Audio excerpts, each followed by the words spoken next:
Hey, welcome to a new episode of Worlds Collide, the podcast about moving abroad. I am your host, Viktoria, and I'm so glad that you tuned in today. If you are here for the podcast where they talk about wrestling, this is not the one, because there's another podcast with the same name and they talk about wrestling. Yeah, but anyway, of course, you're welcome to stay and listen to the whole episode, of course. All right, so this episode is about Martha. And so this episode is a little bit about struggling a lot, but still liking a place. So there are a lot of mixed feelings. So if you find yourself in the same boat, maybe this is the right episode for you, but definitely listen to her side of the story and find out why she was struggling and why she also liked it so much.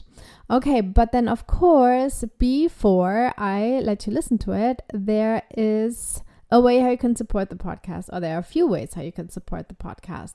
So of course, tell everyone about it, especially the people who are interested in the subject. That will be awesome. If there are a few more listeners to come and join the listening session.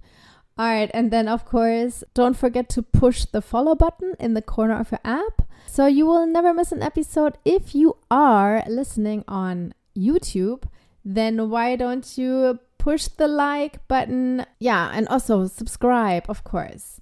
If you want to be a guest on the show, then find the information in the show notes. All right, I think that's all I wanted to say. Now I let you listen to my conversation with Martha. Hey, so my guest today is Martha. Hey, Martha, how are you today? I'm doing well. I'm happy to be here. Thank you for being here, of course. So, where are you calling from right now? I'm calling from Sioux Falls, South Dakota. Oh, you're in South Dakota. Okay. But my understanding is that you just returned from a longer trip in Argentina. Is that correct? Yes, I just moved back less than a week ago. Oh, so you're super fresh. I am. All right. So I'm not sure, should we talk first about Argentina or about your reintegration? Whichever you prefer. Yeah. Okay. So let's ask you, why did you go to Argentina? And how long have you been there? I was there for 2 years and 3 months. It's Mm-hmm. kind of a long story what led me there. I lived in Peru for 6 months many years earlier, and I missed South America. So I was waiting for the right opportunity to move down there. So I waited until I had some online work, and Okay. I initially was thinking about maybe Ecuador, but Ecuador ran into some issues with safety, physical safety. So Mm-hmm. I did some research, and at the time, Argentina was relatively safe as far as violent crime goes. Mm-hmm. So I thought it would be a good place to try. Mm-hmm. So I moved there and I lived in San Rafael, Mendoza, which is a really Okay. small town. It's Yeah, like the wine region, right? it is. Yep, I was there for the first year and a half. Mm-hmm. And then I moved to Buenos Aires, the city. Mm-hmm. Mm-hmm. And so what kind of work was it that you were doing? I, at the time, was doing wellness coaching and remote speech therapy. Okay. This is speech All language right. technology So you assistant. could just do whatever your job that you were doing in the US, you just took it with you? Yes. Okay. All right. So it was like a digital expat kind of thing? Yep, like a digital nomad. Oh, that's the word. Correct. Yes. All right. And why did you choose Mendoza? I was initially very intimidated by living in such a big city. My Sure. Spanish was okay. I majored in Spanish in college, but I knew I had to relearn it because I hadn't used it in so many years. And And also the Spanish is so different there too. yeah, absolutely. And just the chaos of having to learn the bus system and learn where things are and find housing. I Hmm. figured a small town would be better. So I Yeah, actually yeah, reached, yeah.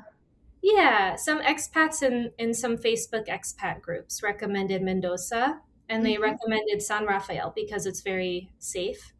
Hmm. And yeah.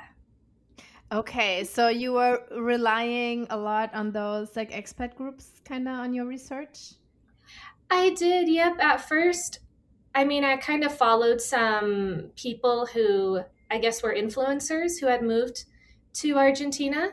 I Uh-huh. heard things about Mendoza, but I looked on a crime map and crime had gone up a lot, the city, Mendoza. Mm-hmm. And I just didn't want to be walking around with my Sure. backpack on my chest all the time and Right, right. not able to ride a bike. So Yeah. I spent a little bit of time in Mendoza Capital and learned really quickly that I don't feel safe. So Okay. that's when I started doing more research. And yeah, San Rafael's And a lot safer. okay. And so how did you then, let's say, like, how did you find a place to live? That was very difficult. That was one of my biggest Oh struggles in yeah. Argentina altogether. Yeah, so a lot of expats, they don't want to pay the big move-in fees. You have to basically, if you don't have a guarantee that owns property in Argentina, you have to pay for something called Seguro de Calcion, which is like an insurance. And it Mm-hmm. can be very costly when you add up that plus all the other fees to move in. Okay, so it's something that you would get back in the end? Is it like a deposit or no? No, Oh, unfortunately. that doesn't sound so good. Yeah, it's not good. It makes it very costly to move into a regular rental. Oh, so it's just like an whatever, an extra charge for foreigners, kind of. Basically, yeah, Yeah. because they Uh-huh. don't trust that everyone will pay the rent basically. So if you don't have someone who owns property who's an Argentine to be your guarantor, then you have to pay that plus the deposit plus whatever the fees are for the real estate agency. And it ends up being a lot. So a lot of people they live in Airbnbs or they try and rent from a direct owner and just negotiate with the direct owner to not Okay. pay the insurance, basically the renters, Hmm. the Seguro de Calcion. And I lived in so many places in San Rafael because I really struggled with the noise because the building construction is not soundproof at all. Hmm. And it's a very noisy culture in general. There's a lot Right. of Music. motorcycles. Oh Yeah. yeah. Barking dogs that are used for as kind of like alarms. They want them to Uh-huh. bark culturally. So yeah, it kind of adds up. I did eventually find a really nice house to rent from a Canadian expat that was kind of on the edge of town, and I slept really well there and Okay. really enjoyed it. Yeah, Uh-huh. but that eventually went south. He started to become aggressive with me. Oh no. Yeah. So I had to basically leave that situation really fast. And it was so traumatic for me that I didn't even want to be in San Rafael anymore. Okay. Uh, yeah. And So then long story short. ah, oh, I'm sorry. That's like a really bad experience. Yeah, Um, I tried a lot of methods to find housing. It was hard the whole time. I tried all okay. the methods to answer your. Okay. And then was that the reason why you moved then to Buenos Aires? It is, yeah. My initial plan, I still didn't feel comfortable being in such a big city. So my Sure. plan was to go to other regions, other cities like Jujuy and Cordoba and Salta. Mm-hmm. I went to Jujuy and I ran into really bad infrastructure problems. I didn't last there very long. Mm, I I had see. to, yeah, I had to cancel a lot of online work because there was flooding and there were problems with electricity. Oh, I see. Oh no. Yeah. Okay. Yeah. So, long story short, I ended up basically kind of freaking out like, oh, I don't want to put my work like I don't want to risk losing my work because the Yeah. infrastructure is not good, so I'll go to Buenos Aires. So I did, and then I met a guy who I started dating, Oh, and okay. I stayed there for so long. But I honestly, at that moment when I first moved to Buenos Aires, I had had such a hard time that I was considering going back to the U.S. at that point. But then I Okay. ended up So staying can longer. you explain your hard time a little bit? Like Yeah, what was hard? yeah. So I was really stubborn and wanted to push myself to stay as long as I could. But Uh-huh. the things that were hard, one was the housing. Mm-hmm. for various reasons. It's especially in Buenos Aires, the city, it's very expensive Mm-hmm. and there's a lot of scams. And so I Uh-huh. ran into some housing scams and lost a lot of money. Oh no. Yeah. There is a lot of mold, and so if you're sensitive to mold, that can be an issue. Uh-huh. There's no way to test for mold, so you just have to Oh guess. no, I see. Oh, so it's just like I hope there is no fresh coat of paint over the mold kind of Exactly. thing. Mm-hmm. Exactly. So I had some health issues that arose after I left San Rafael, which I think were triggered by trauma. So I was diagnosed with an autoimmune condition. I was having a Mm. really hard time sleeping in Caba, in the Ciudad de Buenos Aires. And a big part of it was the noise, but I think another part of it was the radiation and the mold and the stress. Okay. Yeah, Okay. yeah. What do you mean with radiation? It's just such a big city. There's so much radiation from cell towers Ah, everywhere. okay, that's what you mean. Yeah, and my body just really needs more nature. It needs to be around trees.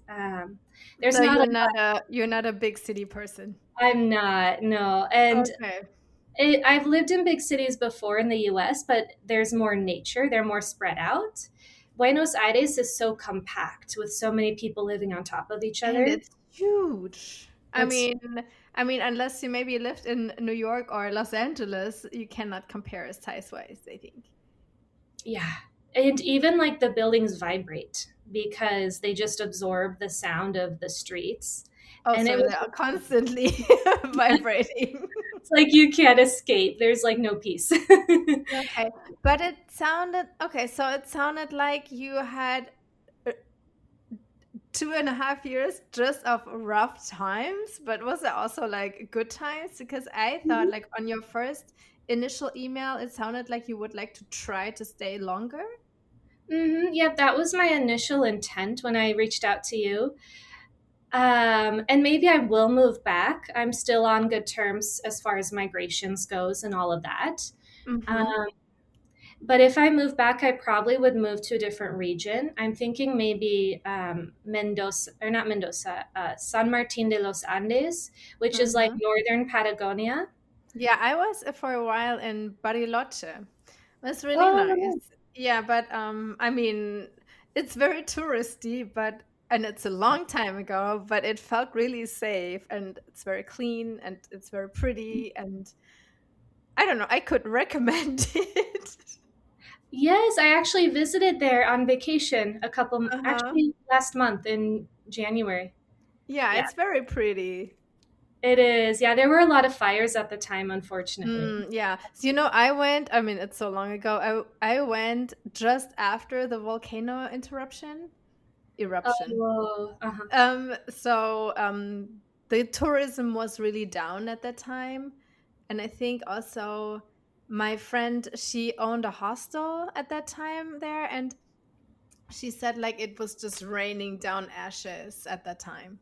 Wow, Oh that's yeah, it was really crazy just from the volcano, yeah. wow. Okay, so but back to you. So you would still think of going back to Argentina? Possibly, yeah. There were some cultural aspects that I kind of struggled with that I'm still processing. But Okay. yeah, a place like San Martin de los Andes, I think would be better. Mm-hmm. It's nicer. The construction is a bit better. When I was there, it was really clean. I just went to visit. Very clean, very quiet, very peaceful. Mm-hmm. I probably wouldn't go back to, I definitely would not go back to Buenos Aires, the city. Okay. That was too Okay. much. So but what is it that makes you I don't know, like Argentina so much or what's like drawing you? I'm just an adventurous person in general, and I like to Mm-hmm. push myself outside of my comfort zone. There are some Okay. aspects of the culture that I really like. One thing is, I feel like people in Argentina, something that's very traditional for them is drinking mate, and they go Mm-hmm. to the park and they drink mate and they share I the mate. know. And Yeah, there's so, it's really nice, isn't it? yeah, it Yeah. is like just the kind of like being simple in that aspect. Like you don't need a lot to be happy. that's Yeah. something that I really appreciate about the culture. Yeah. What Yeah. what else did you really appreciate? hmm I really like the way that people are more kind of down to earth and they're very honest and they don't apologize for themselves as much. Mm-hmm. Especially comparing that culture to US culture, where in the Yeah. United States, especially women, we apologize for All the everything. time. Yes. Yeah. I don't know if that's the same in German culture. Oh, it's not. You know what? Because I think I adapted with that. Oh, I'm sorry, sorry, sorry all the time. Because like when Mhm. I go to Germany, I also say like, "Oh, sorry," and my friends are like, "You don't have to apologize all the time." It's like, Mhm. oh, it's just like a word. It just comes out. It doesn't really mean much, but it's I don't know. It's just here. It feels like it's part of your behavior. Mhm. Exactly. Yeah. So that's part of my processing with coming back to the US. Uh-huh. Just, Okay. yeah. But Do yeah, I did overall really like Argentina. I just struggled with the housing. And so I learned that I would need to rent something kind of on the outskirts of the city because of Mhm. the construction, because it frequently doesn't have like a lot of insulation and it has very thin windows. And I didn't have the money to buy a house and redo Sure. it. Some people do that. Some people completely redo the housing. Um, but I actually did really well when I lived kind of on the outskirts of San Rafael. And Mhm. so that's sort of a vision I have wherever I live is to be more kind of close to nature and Mhm. not so much in like right in the center of a city. Yeah. Yeah. And so, um, can you, and then also, did you run into like some problems with your visa process? I didn't. No, it's actually pretty easy to immigrate, at Ah, least in okay. the US. Yeah, I don't know about other countries. They do change their laws a lot, and so you just have to kind of keep track of what their new laws are. But it was pretty simple for me. Okay, so you just whatever you can just apply for this digital nomad visa. There is a digital, at least at the time, there was a digital nomad visa. I Mm-hmm. actually overstayed my visa, which, Uh-huh. some They did people, not like so much, I yeah, guess. they actually, I was afraid of going to migrations because I thought I was going to be in big trouble for having Mm-hmm. overstayed my visa because lawyers, I spoke with three different lawyers and they all gave me completely different advice. So I Oh, didn't know okay. who to believe. Uh-huh. um, yeah, but no, they were actually like, oh, you're fine. You have to pay this really small fine. It was like $30. Okay. And then you can come back in the country whenever you want and you can apply for residency. And I had a lawyer that I paid to start a residency process for me, but I Mm-hmm. decided to put it on hold because once you start that process, you're only allowed back in the US for a certain amount of time. Oh, I see. Okay. So this is like why you are back in the US right now? I just my mainly health reasons. My health was really Mm. struggling. I felt like a zombie. I was literally disassociated because I was chronically not sleeping. And as soon as I moved back to the US, like immediately, I felt like I was back in my body. And Okay. the autoimmune condition that I was diagnosed with, I don't have symptoms. So it's just been really good for me to be in a place that's like really peaceful where I'm sleeping, where I there's not see. a lot of radiation. I see. Yeah. So do you so like how long did you stay in Buenos Aires? I was there almost a year, maybe like 10 months or 11 Okay. months. But were you did you connect your health issues at that moment to the place where you were, or like I was just wondering like why did you not go somewhere else sooner? Right, exactly. Well, because of the boyfriend. Ah, okay. Because he has a business there and he Uh-huh. makes really good money. He owns two businesses and so he can't leave. He wants to leave Sure. eventually, but he can't leave anytime soon. So And I was like, I'm going to try and tough it out, basically. okay, so are you still with your boyfriend? Technically, no. I mean, we're good friends still, you know? Okay. They're, I don't know. We might get back together at some point. Right now, we're taking a break because Okay. I was just wondering because of the distance and if that would be a reason to go back. Yes. I mean, we'll see what happens. Yeah. Sure, sure, It's tough because he has to be there for a while longer. sure. So, and then, so what was your emotional process of making the decision to go back to the United States? Was it like a hard decision, or does it come in slow steps? What was it like? Oh gosh, it was crazy. So, literally, right before meeting my ex boyfriend, I was in a slumlord situation that was just horrendous. The landlord literally abandoned. It might have even been an abandoned property that he rented me. It was crazy. So, I ended up just leaving and Mhm. kind of I Airbnb hopped through so many Airbnbs and had such a hard time. Uh-huh. And throughout this whole chaotic process, I was like, okay, I'm going to move back to the US. Okay, I'm going to move back to the US. But I kept getting more and more attached to my boyfriend. So then I'm Mm. sort of like, I was in the sunken cost fallacy, where the longer I stayed and kept trying, even though it was a disaster, I got more attached and more determined. And Mhm. so I tolerated a lot, but it was in the back of my brain, and it was a conversation I had to have with him ever since I met him that, like, look, I'm struggling in Argentina and I might need to move back to the Yeah. US. Yeah. So Yeah. I don't know, I went back and forth for a very long time. And we even Mhm. talked about me doing long distance and living in a different region because after I had this situation with the landlord in San Rafael where I didn't feel safe, that I think triggered the autoimmune condition because I immediately afterwards had symptoms, and I also had several infections right afterwards, all in the root chakra area, and so which is our center of safety energetically.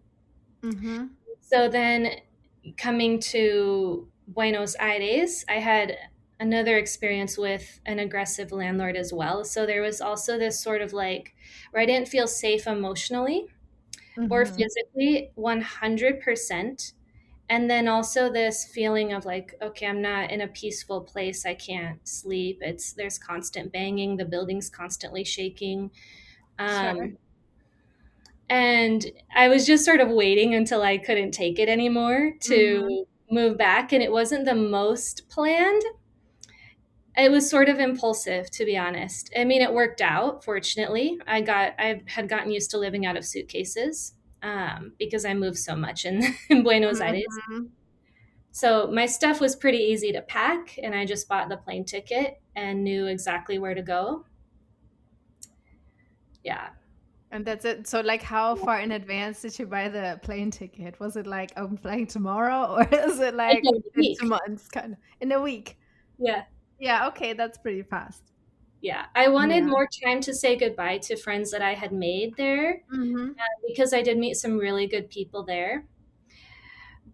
But it was a lot more affordable to take this particular plane ticket and to get Mhm. back. And I had canceled so much work for vacations earlier. I didn't want to take more work off. So it worked out practically. Okay. And then did you just move in back to your parents' house? I didn't know. I'm actually in an Airbnb now. I'm in my Okay. town. I've lived all over the US throughout my life. And so my parents are scattered, my friends are scattered. I I didn't see. know where to go back to to be. Yeah, okay. That's tough. So why did you choose then South Dakota?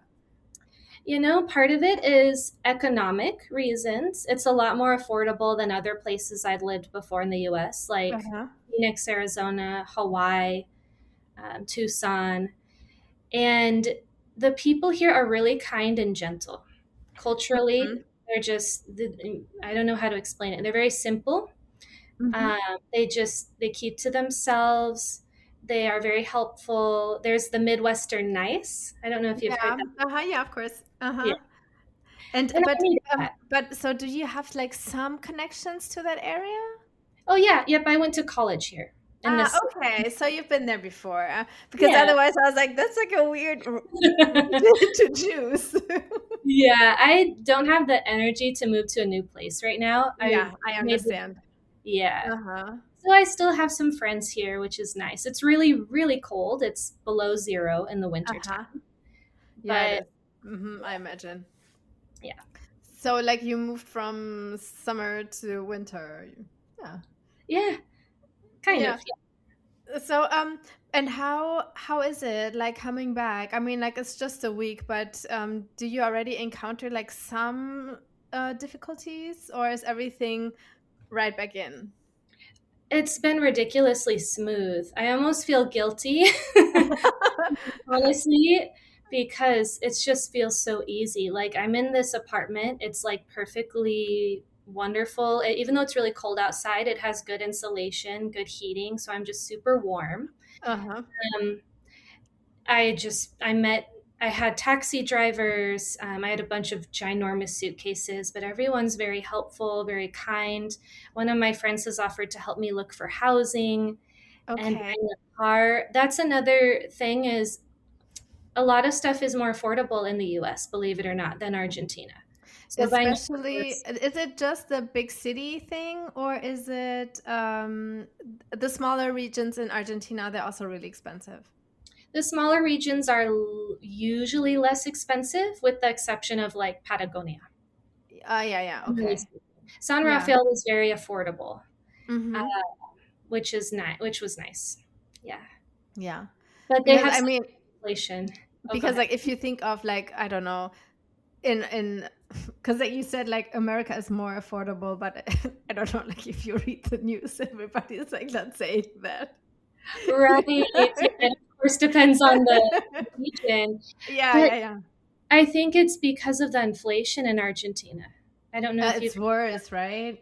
It's Mm-hmm. insane. Yeah, it Yeah. used to be like 300% at one point. Oh, wow. So people save in dollars and they're very strategic Mm-hmm. with money, and you can, Yeah. yeah, it's bizarre. It's like a whole different way of living because your dollar or your currency loses value so quickly. Yeah. Uh-huh. I Here it's see. like Okay. the dollar's pretty stable. Yeah, So, it is. Yeah. yeah. So like your transition is pretty smooth, but and you just booked an Airbnb, and then like Mhm. what's next? You still have like all the things like social security and a bank account and Mhm. I don't know, everything that you need, but so is there like some cultural things that you kind of forgot about? Yes. Yeah. I've just noticed like, so they call it, I actually wrote it down, viveza criolla culture in Argentina, where Mhm. people, it's like, it's almost culturally acceptable to kind of like scam people or take advantage of people. It's like a Uh-huh. individualism. Yeah. Um, I don't and mind not having that. It's yeah, fine. I just feel so much more safe here. Like Yes. Uh-huh. economically, like I don't feel like people are going to scam me. Um, I feel more safe. Like people aren't going to get easily angered or yell at me because I got yelled at Mm. so much in Argentina. I love Argentina, but there is more of kind of like in Argentine culture, people are more expressive with their emotions. Yeah. But in Sioux Falls, South Dakota, it's the opposite, where we don't yell unless there's something like super extreme going on. Mhm. And so people are very gentle in that aspect. And that's Mhm. something that feels really good for my nervous For system. now, right, yes. Yeah. Yes. So like it sounds for you you made the right decision. Yeah. I might Yes. go back eventually, but at least to heal my body and to be more prepared if I do go back to Argentina. Mhm. Yeah. So would this be in the foreseeable future or maybe in 5 years or something? I honestly have no idea. I'm very fortunate that I can work online and that I do work Yeah. online. But that almost opens up too many options because it's like, oh, I could also move to Costa Rica or I could move Right. to Phoenix again or Hawaii or wherever. So would you also consider another place, or are you just really set on Argentina? Part of it depends on my relationship with my ex and how that goes. And Mhm. if we stay together, he would probably move with me to the US. However, we would want to come back to visit. So I would at least come back to visit. It really depends. I don't really want to be kind of a single digital nomad anymore. Mm-hmm. If I end up in the future with a partner who wants to travel and be a digital nomad, I can do that, of course. Okay. But it is very hard, I think, to do it alone. Yes. So as a digital nomad, like how did you make friends or like how did you like find community? hmm Well, when I moved to Argentina, I really wanted to immerse myself in the culture because there are groups of people who are more expats. They speak English and they have Yeah. their little bubble. I wanted to be outside of that. So I joined some groups. There were salsa dancing groups, there was a running group. I joined those groups in San Rafael, and it was really easy to make friends that way because then Uh-huh. people invite you to asados and to different parties. And Mm-hmm. yeah, it was a little bit trickier for me in Buenos Aires because it's such a big city. There are a lot of groups, but even, just because I was moving around so much, that made it hard to maintain friendships because I might move and be like 45 minutes away from someone. Right. Um, and then the next month, I might be close to them, but then I'm far away from a different friend because everybody's so spread out. Mm-hmm. Yeah. So yeah, it sounds everything a little bit complicated. It was kind of complicated. Part of the issue too was that I didn't have a car in San Rafael. It was Sure. too expensive for me at the time. I wasn't making enough money to buy a car. Mm-hmm. I did end up buying an electric bike, which helped me to get around. Uh-huh. But in San Rafael, that kind of cut off a lot of what I was doing socially because there was a bridge that like they say you can't cross when it's dark because it's dangerous because there's robberies. And the taxi rides are very expensive in that city. So I was like, okay, I can't do any nighttime events, and that's something that's very cultural in Argentina, is Mm-hmm. that social events happen at night. The evening, It's a yes. very Mm-hmm. nocturnal culture. Yeah. Yeah. Did you adapt to that? Not really. I invited friends to visit me in the daytime at the house. Yeah. And I actually gave up dancing and I gave up running, the running group. And I tried Okay. to give up for a car, and I ended up deciding not to get a car, and because I ran into the issue with the landlord. But if I do go back to Argentina, I'm definitely going to get a car. Make sure I have plenty of money for that. Okay. And was your Spanish, did you get used to the different Spanish there? I did, yeah. Dating actually helped me because I dated two people in Argentina, and they both Mm-hmm. only spoke Spanish, and so of course I had to had to learn. Right, yes. It's a little different. They use vos instead of tu. Uh-huh. Yeah, But you get used to it, right? exactly. It's pretty Yes. easy for me to understand. Okay. All right. And then so but the place where you are now, Sioux Falls, is it where you want to stay longer? I'm looking for a 6-month lease. I might be a Mm-hmm. snowbird because it is really cold in the wintertime. But we'll see Do what you happens. like the colder weather? No, I don't. Okay. Okay. The culture. But it's already March almost. So hopefully it's maybe like 2 more months and you have spring. I don't know. So maybe it's not as bad, and I'm sure summers are very beautiful. They are, yeah. My perspective changed so much when I first left this city when I was like maybe 23 years old and I moved to Peru for a brief amount of time and all over the place. Mm-hmm. I was like, I can't ever move back to Sioux Falls because it's so cold, it's miserable.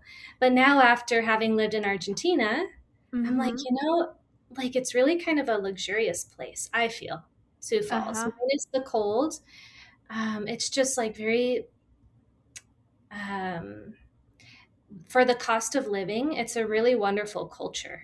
And yeah, so I'm just like, I think it's a good place to have as kind of a home base. And then Mm-hmm. from there, we'll see where I end up if I decide to escape the winters or not. Yeah, yeah. All right. That sounds good. That I don't know, maybe that's a good plan for now. hmm Yeah, Mm-hmm. absolutely. Yeah, let me just check my questions real quick. Mm-mm.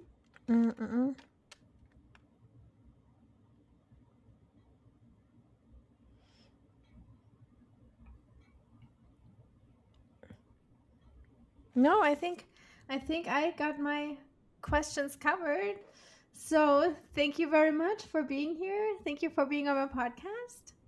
Thank you, Victoria. Thank you for having me.